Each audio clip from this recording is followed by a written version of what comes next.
कई लोग कहते हैं क्या गुरु जी भगवान को मानना जरूरी है?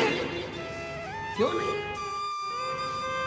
ईश्वर क्या है, भगवान क्या है, जिस दिन तुम्हें समझ में आ गया तुम्हारी जिंदगी सार्थक हो जाएगी। कर्म करो, मेहनत करो, परिश्रम करो और छोड़ते चलो उस देवाधिदेव महादेव पर, लक्ष्य तक वो पहुंचा।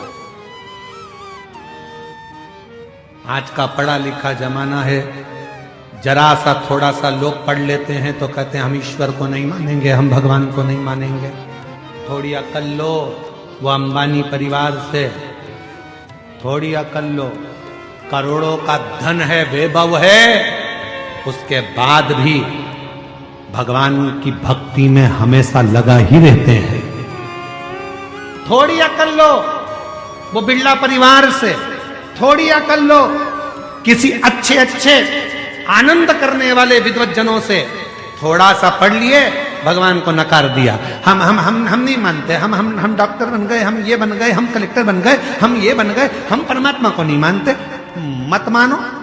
जब बीमार पड़ोगे, एक दिन कुर्सी से नीचे उतरोगे, कोई नहीं पूछेगा, तब कमरे में पड़े रहोगे, कोई नहीं पूछने वाला, तब याद आएगा भगवान कौन सा कर्म दंड किया था, भुगता रहा है, जल्दी से ले जा।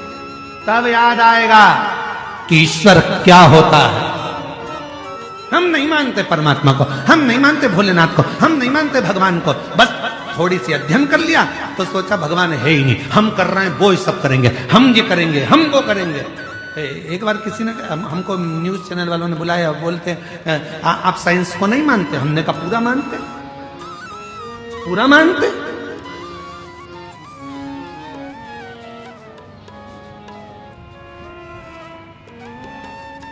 पर आप तो कहते हो कि एक लोटा जल सारी समस्या का हल। हमने कहा बिल्कुल हम ये कहते हैं, क्योंकि एक समय ऐसा आता है डॉक्टर इलाज करने जाता है, ऑपरेशन करने जाता है, और जब ऑपरेशन बिगड़ता है तब डॉक्टर भी आखिरी में कह देता है अब उसके हाथ में है। मतलब डॉक्टर को भी मालूम है कि एक डॉक्टर और बैठा है जो तुरंत निर्णय पलट देता है और कुछ ना कुछ अच्छा कर देता है, ये उसको भी मालूम है। फिर कहा आप साइंस को नहीं मानते? हम मानते। हम कहा नहीं मानते, पर हम साइंस को पूरा कब मानेंगे? जब दुनिया में से लोग कहते हैं आज साइंस ने बच्चे पैदा करना चालू करे, आज साइंस ने ये करा, आज साइंस ने वो करा। तो हम जब मानेंगे जब दुनिया में से कोई मरना बंद कर देगा, तब जाने कि साइंस ने कोई बहुत बड़ा काम किया। अब पृथ्वी पे से कोई मर ही नहीं लिया, सब यही है, सब यही। हम मानेंगे?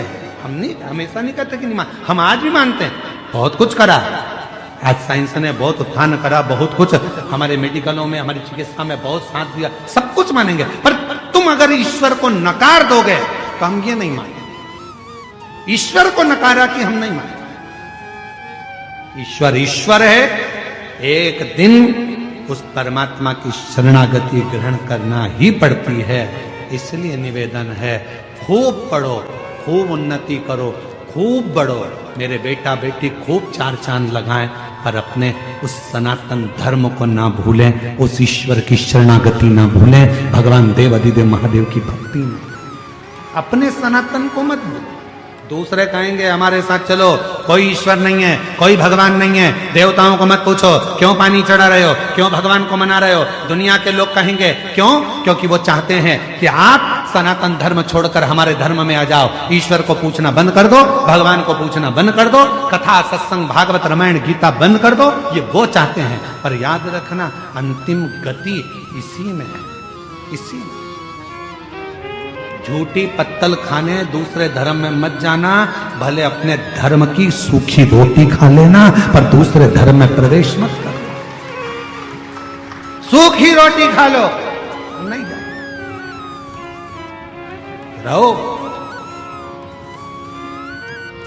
दिया भभूति मच्छेंद्रनाथ जी ने थोड़ी सी भस्म दे दी, ले पति और पत्नी दोनों खा लेना। पति गुस्से में आ गया, भस्म खाने से, भभूति खाने से क्या बच्चा हो जाएगा, संतान हो जाएगी? भभूति ली पत्नी के हाथ से और खुद ने भी नहीं खाई, पत्नी को भी नहीं खाने दी, और गाय के गोबर में, गाय के ग्वाड़े में, जहां गाय बनती थी उस गौशाला में उस भभूति को, उस भस्म को फेंक डाल, चले गए। समय बीत गया।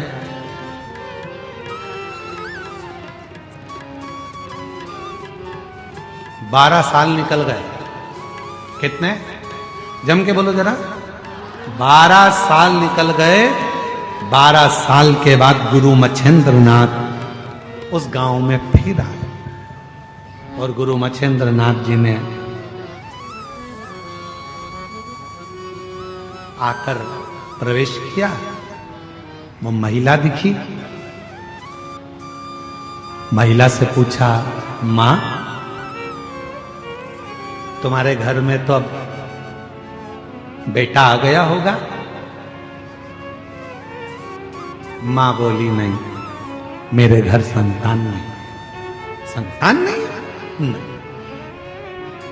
क्यों? भस्म दी थी वो नहीं खाई? विश्वास नहीं था? धर्म पत्नी ने, कोई स्त्री ने कहा, बाबा मेरे पति ने हाथ में से वो भस्म लेकर, वो भभूति लेकर गाय के ग्वाड़े में गोबर के ऊपर फेंक दी। गाय का गोबर वो खले में पड़ा था, उसी में वो भस्म पड़ी। मच्छेंद्रनाथ जी ने कहा, यह हो ही नहीं सकता कि मैंने भस्म दी हो शिव का नाम लेकर। कोई शंकर का भक्त यदि कोई वचन कह देता है तो शंकर भगवान को उसे पूरा करना पड़ता है, शिव को पूरा करना पड़ता है। और अगर मैंने भस्म दी है तो तुम्हारे घर में तो औलाद होना था, यह हो ही नहीं सकता। 12 साल बाद आया हूं, तुम्हारे यहां औलाद नहीं? नहीं। गुरु मच्छेंद्र नाथ ने आवाज लगाई, अलख निरंजन। गुरु मच्छेंद्र नाथ फिर बोले, अलख निरंजन। फिर आवाज लगाई, अलख निरंजन। इतनी देर में गाय के गोबर में से एक बच्चा निकल कर आया। आदेश, आदेश, आदेश। दौड़कर आया। 12 साल का लड़का था। खड़ा हो गया, मच्छेंद्र नाथ जी के चरणों में प्रणाम किया।